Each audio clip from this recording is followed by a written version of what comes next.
From sizzling 3D printed steaks to pancakes made with blood. From a fake avocado to a cookie tackling hunger in Kenya. These are some of the world's most surprising bites. This steak isn't actually steak. It's made of beetroot, seaweed, pea protein, and algae. And it's fresh off the printer.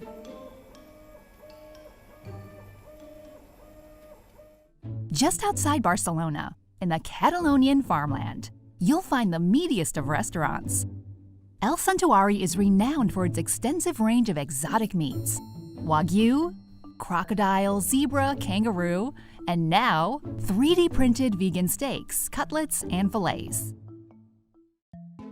Me llamo Josep Sanitjas, soy el jefe y chef del restaurante Santuari. Llevamos 20 años experimentando con todos los tipos de carne que podemos encontrar en el mundo. I am Giuseppe Scionti, I am CEO and founder at Novamit, and I am a bioengineer by background. Giuseppe and I, we only have a name in common, because he's called Giuseppe in Catalan, I'm Giuseppe in Italian. But the rest, we come from a different world. He's a meat lover, I'm trying to solve the meat issue, right, and find an alternative to that. Mi primer recuerdo infantil ligado a la comida, sin duda, son los veranos en casa de mis abuelos haciendo embutidos. Es muy complicado saber cuándo quise darme cuenta de que quería ser chef, porque desde pequeño estoy detrás de una barra de un local así. Es que ya nací así yo. As a child, I was interested both in the natural world, dreaming about the Amazon rainforest, and also my grandfather was an inventor and he was some kind of a model to me. So I was watching cassettes about Da Vinci and other inventors and scientists of the past. Giuseppe is the brains behind Nova Meat, and they're not making your average vegan burgers. His background in tissue engineering helped him develop a 3D printer that recreates the taste, texture, and aroma of real meat. It even reacts like meat on the grill. Microfilaments are ordered in a very specific way so that it recreates the structure and the function of an animal muscle. We move that to a big machine and we are able to do that at scale at hundreds of kilograms per hour afterwards.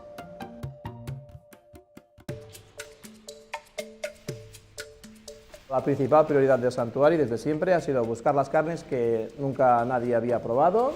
Un día, al abrir el periódico y ver la foto de Giuseppe con su pequeña empresa, dijimos, esto es lo que hace falta en el restaurante. I remember when he tried the steak the first time, I was very worried that he was working with top cuts and we were working with just a prototype, right? But he was very excited.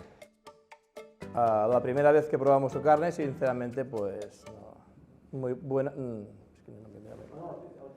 Puedo decirlo, ¿no?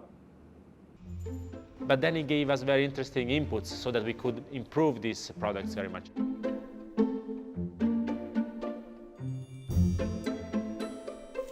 La textura iba por buen camino.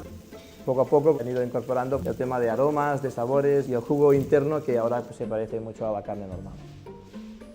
Desde que tenemos esta carne vegana en el menú, pues vienen más veganos, sí, aunque no, a lo mejor no es la atmósfera no es del todo ideal para ellos. In my opinion, is the most straightforward way to save the planet, and this is my mission from now from until I die. This unlikely pair might not share all the same values, but they are always happy to share a meal. La textura es muy tierna, ¿eh? Vamos a ver el sabor. ¿Quieres probar? I feel like Dexter meets Ina Garten.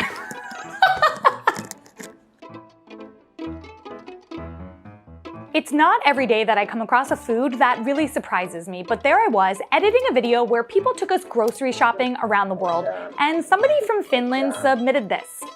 The least favorite one, that's with blood. It says it's blood of a pig. Pancakes made from blood? That's different. These pancakes are common all around northern Lapland, so I called my friend Bjorn and asked if he could help film a story. Bjorn, I've got a story for you. Hi, I'm Björn. I'm a documentary filmmaker that travels the world making stories. That here in Sweden we actually have a dish called bloody pudding. And I remember that this was even something that we were served in the school canteen when I was a kid. So I traveled to Jukkasjärvi, a small town outside Kiruna, to film this. So we're gonna do two things. We are first going to go to Sweden to learn from the source all about these blood pancakes, and then I'm gonna make them and try them. So let's leave my living room. Jag heter Ida Maria Svanny. Jag bor i Jukkasjärvi med min familj. Men vi bor även på andra platser också eftersom vi är renskötare. The Sami people are an indigenous community living in the region of Sampi, which includes northern parts of Norway, Sweden, Finland, and Russia. Like Ida Maria and her family, about 10% of Sami people work as semi-nomadic reindeer herders, which means they travel to follow their reindeer as they migrate. Vi ska göra blodplättar. Det är ju en plätta eller en pannkaka som har blod istället för vatten eller mjölk. Och det blir en annan sorts smak, men den är väldigt god och nyttig. Maträtten kallas blodplättar, på samiska varraletta. Och man lägger då ägg och mjöl och salt och det blir en ganska kraftig smak. Vi använder alltid blod från renen eftersom när vi slaktar en ren så tar vi tillvara på allt som vi kan göra någonting av. Och blodet är väldigt nyttigt, det innehåller mycket järn, så därför tar jag blodet från renen. Vi äter blodplättar till vardags. Det kan vara så att man äter mer blodplättar när man är gravid, för då behöver man mer järn. Vispar jag ihop det till en smet, en jämn och fin smet. Och sen så har jag en stekpanna, ovanför elden så får jag värme. Så lägger jag lite smör i och så häller jag in smeten. Och då får jag blodplättar. Och sen brukar vi äta med bacon så att vi får det salta. Och även sirap, för då får du det söta. Ibland kan man ha lingonsylt, vi äter ibland, då har man det syrliga. Så det blir en fantastisk blandning. Det är en väldigt god smak och så är den också väldigt nyttig. Jag tycker om smaken från renblod. Det är en speciell smak. Och det är ju en smak där man kan känna de vilda smakerna. De smakerna som finns ute i naturen kan man känna. Och det är fantastiska smaker. Idag märker man, med dagens generation, de som växer upp och som är 20 år, det är inte lika vanligt. Det är som att det är en traditionell kunskap som håller på att försvinna. Blodplättarna är ju en del av vår kultur, för det handlar om att man ska försöka se det man har runt omkring sig och ta vara på det och göra någonting av det. Och naturen ger ju så otroligt mycket, bara du tar dig tid att se det. After learning this, of course I am curious. So, I had to find blood. Reindeer blood, obviously not so common in New York City, but I went to a butcher shop in Brooklyn, New York called Winter Butcher, and I got 2 pints of pig's blood. So we're gonna strain this because, oh God. Okay, it looks like a murder scene in here. Ultimately, this is a simple recipe. It's just the blood, flour, eggs, salt, and a bit of butter. Everything just gets mixed up together and cooked on a stove. It looks like raspberry jam. Since I'm in New York City, I'm cooking it on my pan on my stove as I do not have access to a campfire. We'll just have to make do. They kind of look like chocolate. I know it's not chocolate, but it's just the feeling. Like Ida Maria suggested, I've got bacon and lingonberry jam. I'm just gonna put a little bit of syrup on top. I don't have much experience with blood dishes. I've had many types of blood sausages, like sundae from Korea, black pudding from the UK. That actually might be it. But cooking with just liquid blood like this, that was a first. Just a little bit of lingonberry jam. The idea of the pig's blood with the bacon, I really feel like I'm, getting the whole animal in here. Ida Maria ate it with her hands, and so I will as well.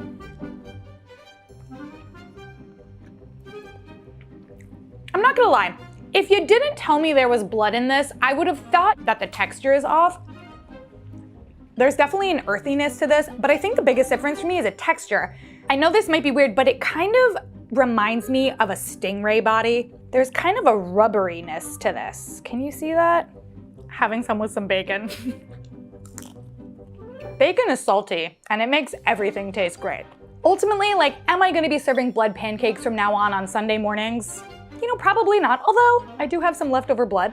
I know that a lot of cultures do cook with blood. I'm curious, for those of you watching, leave a comment and let me know, is blood a part of the culinary landscape in your country, and what is a blood dish that you would recommend now that I'm kind of in it, I'm in the blood zone. If you've made it to the end, get some blood. Try a blood pancake. You won't be disappointed. Avocados. They're smashed, spread and sliced on every menu. But there's a problem. To grow and harvest just one can take over 70 gallons of water. That's enough to fill your bathtub. Luckily, one woman is working on a solution. Compared to avocado, it has all the elements that you expected from it. And if you add a little bit of salt, it tastes like very similar. I'm Arina Shukuhi, I'm a designer and I'm the inventor of Avocado. Maybe I give a short introduction. Avocado is the sustainable alternative to avocado using British crops and ingredients. To bring her invention to life, Arina got some scientists involved at this university. The food scientists helped me to break down each molecule that is in avocado, and we found alternative in British resources. The Avocado is made up of 4 ingredients: broad beans, hazelnuts, apple juice, and cold-pressed rapeseed oil. Each ingredient that we use is less harmful to the environment. They consume less water, the carbon footprint is lower, and also the destruction is lower. The most challenge was the bitterness in broad bean. It was really hard to get rid of the smell and the very dominant taste of beans. It was a process. Something like apple juice added a lot of freshness to it. Then we came up with the idea of adding nut butter to make it more creamy. I use chestnut for the pit, but it can be walnut as well. It depends on the season. And ta-da, it's done. So how does it compare to the real deal? They're nutritionally very similar. The calorie is very similar. Taste-wise, it surprises you how creamy broad bean become. The best way to eat avocado is to slice it on the sourdough toast with a pinch of salt and chili flake and a little bit of oil. Arina's packs them up for a GVS team taste test. So let's see what they think. It looks good. It's like the real thing to me. It's kind of interesting because it's got the shape of a normal avocado. Nice little greenness to it. It tastes very similar, I've got to say. Can definitely taste the hazelnut. I mean, it falls apart like avocado does. Oh, okay, yeah, it's got proper texture of, an avocado. I actually think, yeah, texture-wise, it's bang on. Yeah, I think that's totally passable. I would love this in like a sandwich, like with serrano ham, with maybe a little pesto. I think this could be sublime. What do you get when fish, cassava, and peanuts join forces? A tasty snack of pure, crunchy goodness. The fish is not just as part of the fish, it's the whole fish. The use of everything of the fish might nourish the intestines. Meet Frances Toya, the mastermind behind the Samaki cookie, a magical bite-sized solution tackling malnutrition in pregnant women and children. Nobody could think of coming up with a snack from fish. It is magic because of the so many problems it addresses.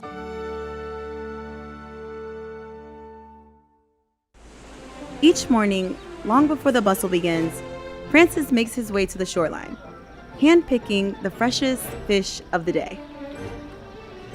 We'll admit, it's an unusual start to a cookie recipe, but then again, this is no ordinary cookie. So from the beach now we come to process the fish. So we stack the intestines, so then now we split the fish.